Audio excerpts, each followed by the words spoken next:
you're a dreamer. If you are a dreamer, come in.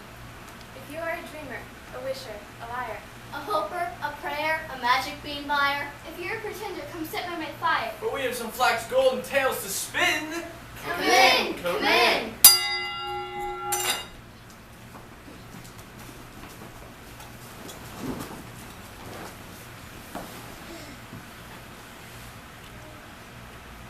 Boa constrictor.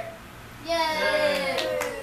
Oh, I'm being eaten by a boa constrictor, a boa constrictor, a boa constrictor. I'm being eaten by a boa constrictor, and I don't like it one bit. Well, what do you know? It's nibbling my toe.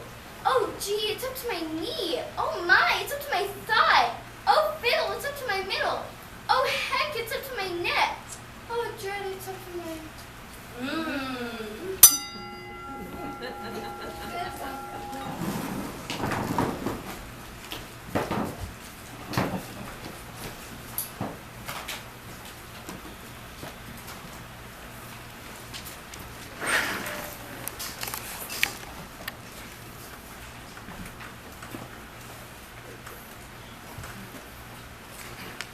Little Abigail and the beautiful pony.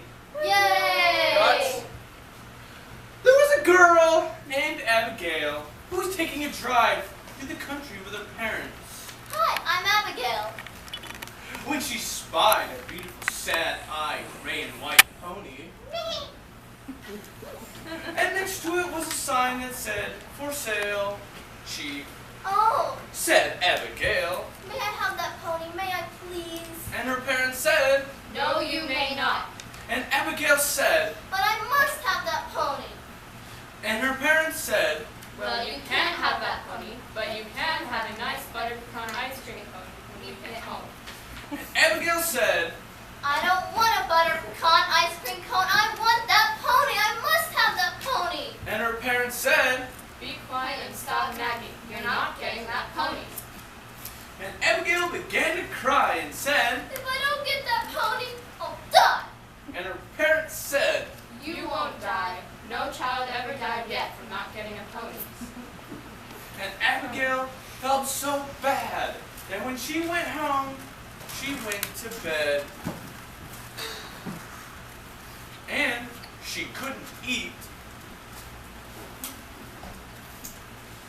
She couldn't sleep. And her heart was broken, and she did die. All because of a pony that her parents wouldn't buy. This is a good story to read to your folks if they won't buy you something you really, really, really want.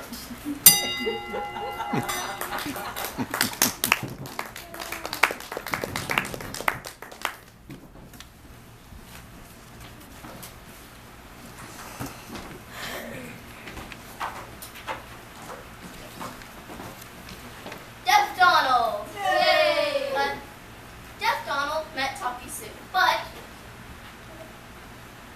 was all he could do. And Sue said, Donald, I sure do like you. but was all he could do. And Sue asked Donald, Do you like me too? but was all he could do. Goodbye then, Donald, I'm leaving you. But was all he did do. And she left forever, so she never knew that means I love you.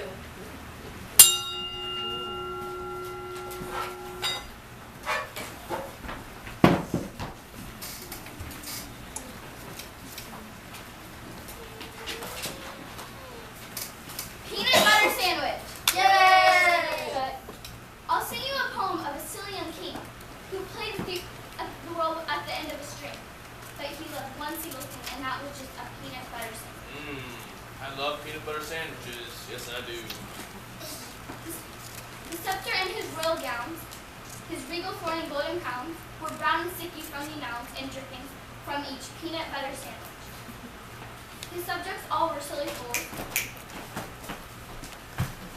for he had passed a royal rule that all they could learn in school was how to make a peanut butter sandwich. Okay, this is how we're going to make a peanut butter sandwich. We're going to reach into the bread, loaf of bread. We're going to take one slice, not the beginning pieces. Everyone knows beginning pieces are not the ones you take, the middle ones. Take that, scoop of peanut butter, maybe 2, really lather it on. Get another piece of bread from the middle. Put that on. That's how you make a peanut butter sandwich.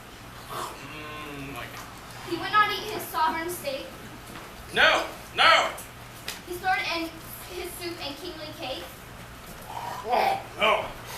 And told his courtly cook to bake an extra sticky peanut butter sandwich.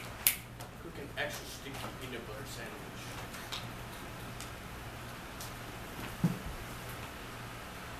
And then one day he took a bite and started chewing with delight, but found his mouth was stuck quite tight from the last bite of peanut butter sandwich. His brother pulled. His sister cried. The wizard pushed. His mother cried. My boy's committed suicide from eating his last peanut butter sandwich. The carpenter tried with pliers.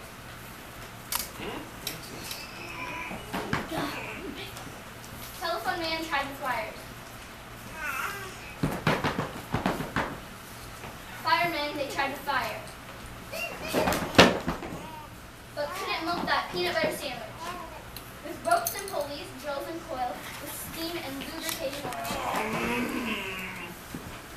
For 20 years of tears and toil, they fought that awful peanut butter sandwich.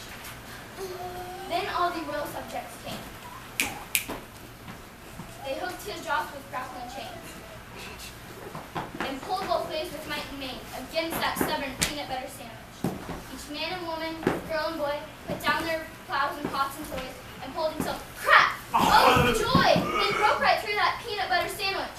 A puff of dust, a screech of squeak. The king's jaw opened with a creak. And then in voice so faint and weak, first words they heard him speak were, Can I have another peanut butter sandwich?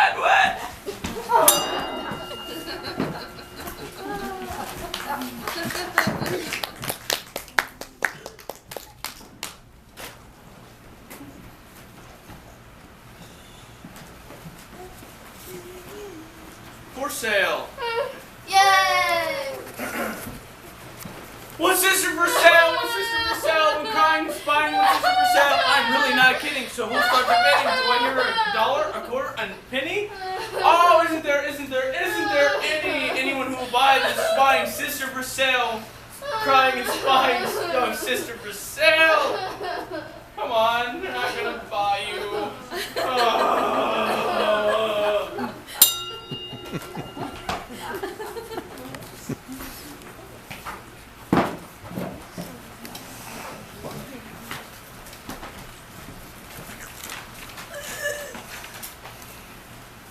Clarence! Yay!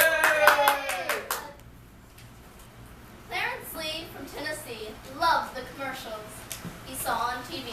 He watched with wide-believing eyes and bought everything they advertised. Cream to make his skin feel better. Spray to make his hair look wetter. Bleach to make his white things whiter.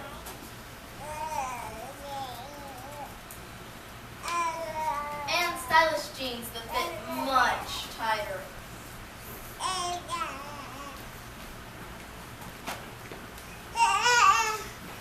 Toothpaste for his cavities.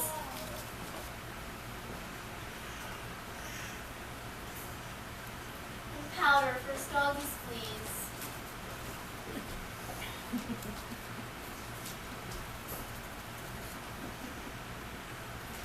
Purple mouthwash for his breath.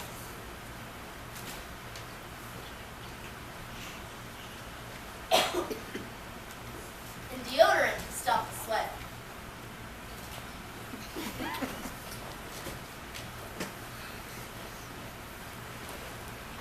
He bought each cereal they presented. Bought each game they invented.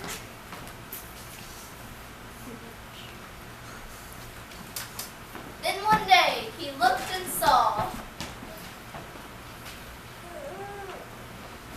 brand new mom. And a better paw, new and improved in any way. So So- get yours today. So, of course, our little Clarence sent off for 2 brand new parents. The new ones came in the morning mail. The old ones, he sold at a garage sale. And now they're all doing fine. His new folks treat him sweet and kind. His old ones, they work in an old coal mine. So if your ma and pa are mean, and make you eat your lima beans, and make you wash, and make you wait, and never let you stay up late, and scream and scold and preach and pout, that simply means they're wearing out. So send off for 2 brand new parents, and you'll be as happy as little Clarence.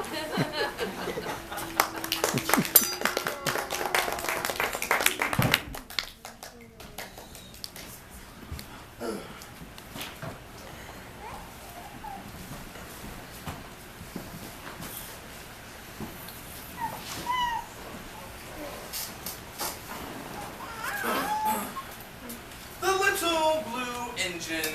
Yay! Cut. The little blue engine looked up at the hill. His light was weak, his whistle was shrill. He was tired and small, and the hill was tall. And his face blushed red as he softly said, I think I can, I think I can, I think I can. So he started up with a chug and a strain, and he puffed and pulled with might and main. And so he climbed a foot at a time, and his engine coughed as he whispered soft, I think I can, I think I can, I think I can. with a squeak and a creak and a toot and a sigh, with an extra hope and an extra try. He would not stop, and now he neared the top, and strong and proud he cried out loud, I think I can, I think I can, I think I can. He was almost there when crash, smash, bash, he slid down and mashed an engine hash on the rocks below, which goes to show if the track is tough and the hill is rough, Thinking you can just ain't enough.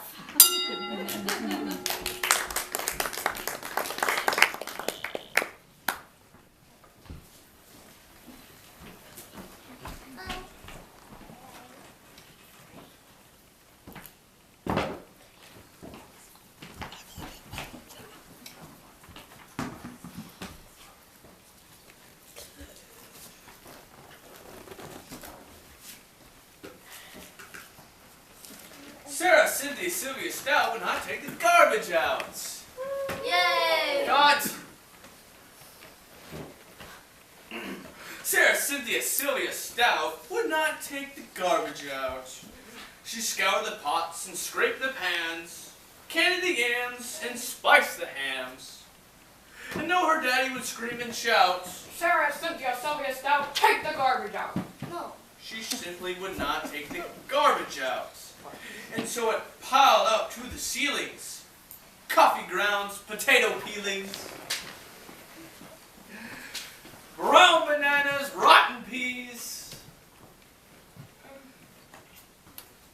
chunks of sour cottage cheese. It filled the can, it covered the floor, it cracked the windows and blocked the door. With bacon rinds and chicken bones, drippy ends of ice cream cones, prune pits, peach pits, orange peel,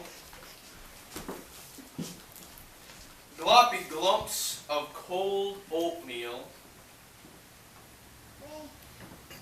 pizza crusts and withered greens,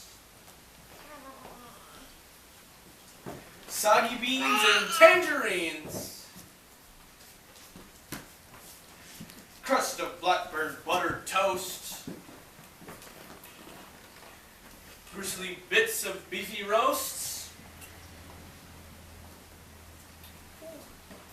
The garbage rolled on down the hall, it raised the roof, it broke the wall.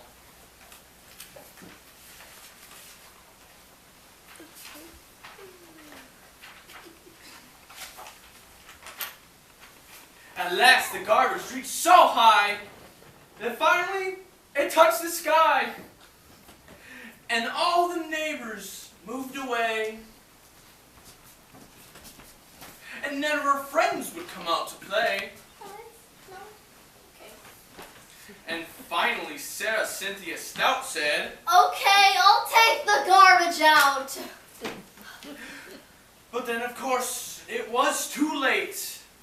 The garbage reached across the state, from New York to the Golden Gate, and in there in the garbage she did hate. Poor Sarah met an awful fate that I cannot right now relate because the hour is much too late. But children, remember Sarah Stout? And always take the garbage out.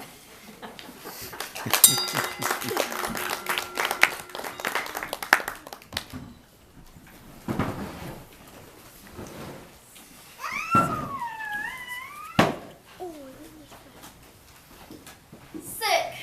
Yay!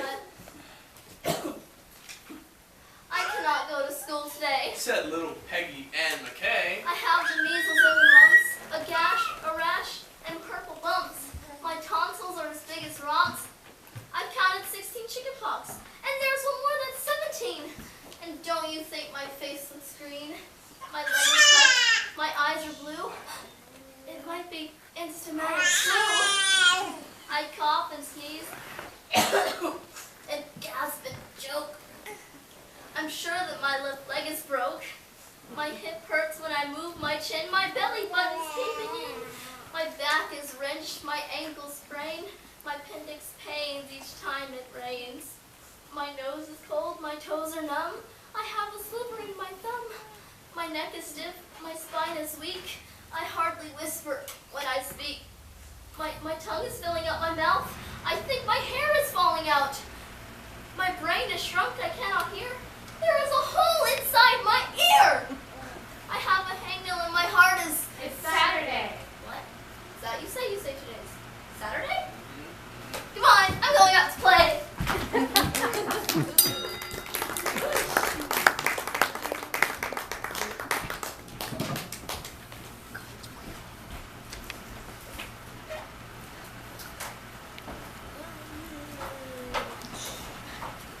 God's wheel! Yay! God says to me with kind of a smile, Hey, how would you like to be God a while and steer the world? okay, says I. I'll give it a try. Where do I sit? How much do I get? What time is lunch? When can I quit? Give me back that wheel. Says God. I don't think you're quite ready yet.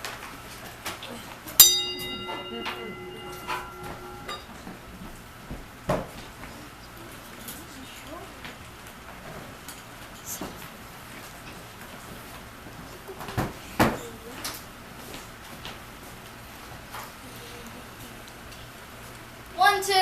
Yay! 1, 2. Buckle my shoe. Buckle your own Who shoe. said that? I did. What are you doing with those stupid buckles on your shoes anyway? 3, 4. Shut the door. You shut it. You opened it. 5, 6. Pick up sticks. Why should I pick them up? What am I, your slave? Shut the door. Buckle my shoe. Pick up sticks. Next thing you're going to tell me to lay them straight. Poem. 9, 10. Big fat. Oh, never mind.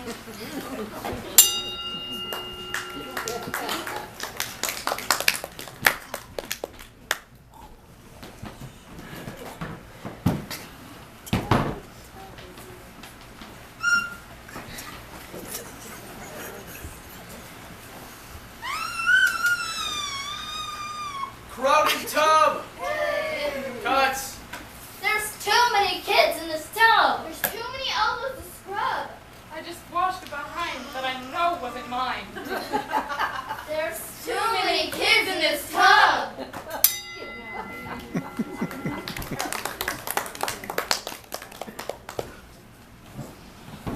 Oh no.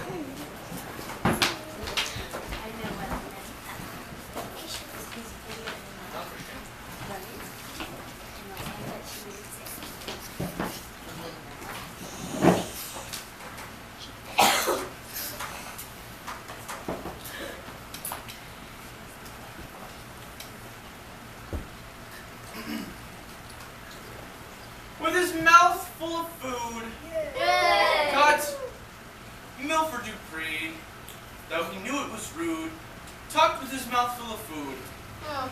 He never would burp or walk out in the nude, but he talked with his mouth full of food. His mother said, "Milk food, it's crude and lewd to talk with your mouthful of food. Why, even the milk cow who mooed if she too never mooed with a mouthful of food. And the cuckoo would never have coo-cooed if he cooed with his mouthful of food." His dad said, Get married or go get tattooed, but don't talk with your mouth full of food. If it was a crime, you would surely get sued if you talked with your mouth full of food.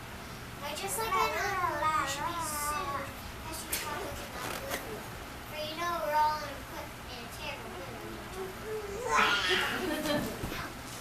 they pleaded and begged. He just giggled and chewed and laughed with his mouth full of food. And all they advised him, he simply poo-pooed. And he poo-pooed with his mouth full of food. So they sent for the gluer and had his mouth glued, because he talked with his mouth full of food. Now instead of good morning, he says, I won't talk with my mouth full of food.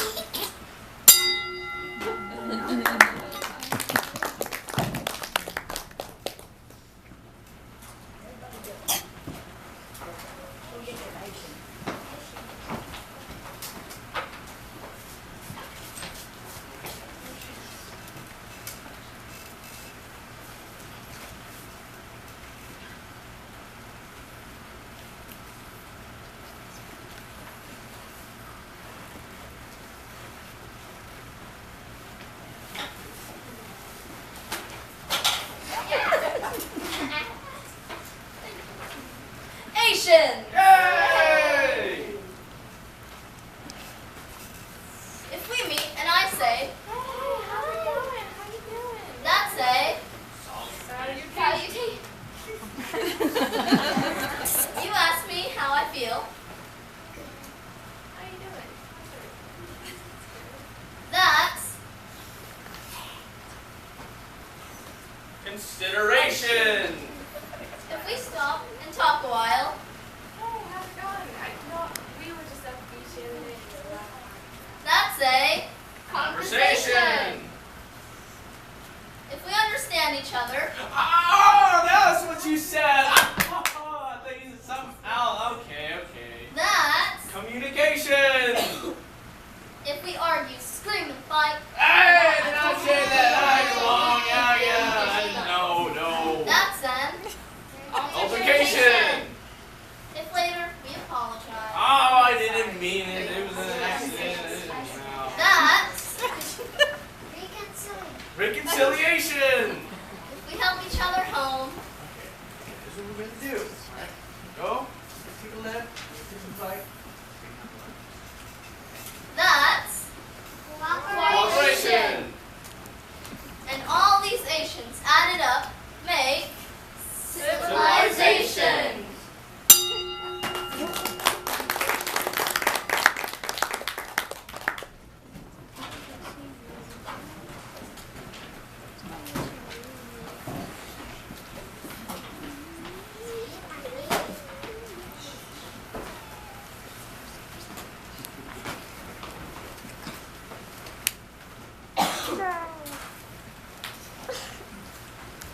Messy room. Yay! That's Who's ever groomed the sis should be ashamed. His underwear is hanging on the lamp. His raincoat is there in the overstuffed chair, and the chair is becoming quite mucky and damp. His workbooks are wedged in the window. His sweater has been thrown on the floor. A scarf and one ski are beneath the TV, and his pants have been carelessly hung on the door. His books are all jammed in the closet. His vest has been left in the hall. A lizard named Ed is asleep in his bed. And his smelly old sock has been stuck to the wall. Who's ever groomed the sis should be ashamed. Donald or Robert or Willie or... hey. It's your room. Huh? You say it's mine? Yeah. Oh dear. I knew it looked familiar.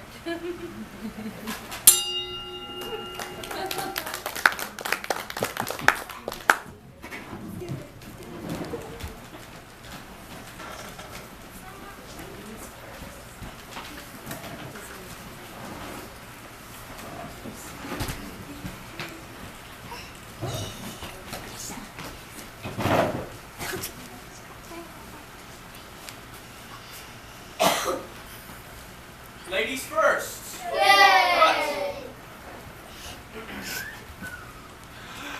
Did you hear the one about the little girl who was a tender, sweet young thing? Well, that's the way she thought of herself. And this tender, sweet young thing spent a great deal of time just looking in the mirror, saying, I am a real little lady. Anybody could tell that. I wear lovely starched cotton dresses and matching ribbons and my lovely curly locks. I wear clean white patent leather shoes, and I put just a dab of perfume if I impeach you.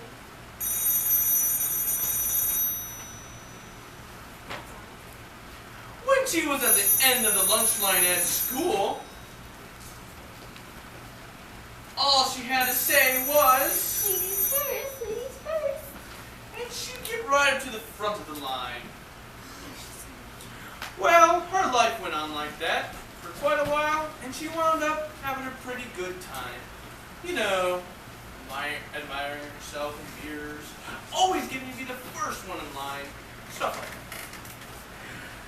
And then one day, she went exploring with a whole group of other people through the wilds of a deep and beastly jungle. As she went along through the tangled trails and prickly vines, she would say things like, I have got to be careful of my lovely dress and my nice white socks and my shiny, shiny shoes and my curly, curly locks. So would somebody please clear the way for me? and they did. Or sometimes she'd say,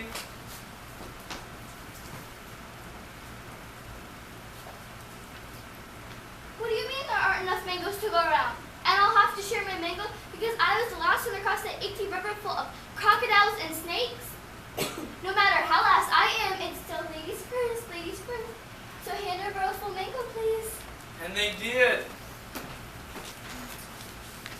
Well then, guess what happened? Out of nowhere, the exploring party was seized and grabbed up by a bunch of hungry tigers. And these tigers tied all the people up and dragged them back to their tiger lair, where they sniffed around trying to decide who would make the best dinner, How about this one? said the tiger chief. Nah, too bony. Said the others. How about this one then? It's got a lot of meat on it. Meaty but muscly. Oh, for heaven's sake. Don't take all night. Said the chief tiger. I never saw such a pack of picky eaters. How about this one then? It looks tender.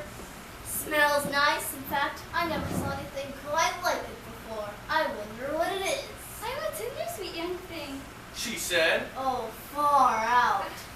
Said the tiger chief. Far out. I'm also a little lady. You should know that.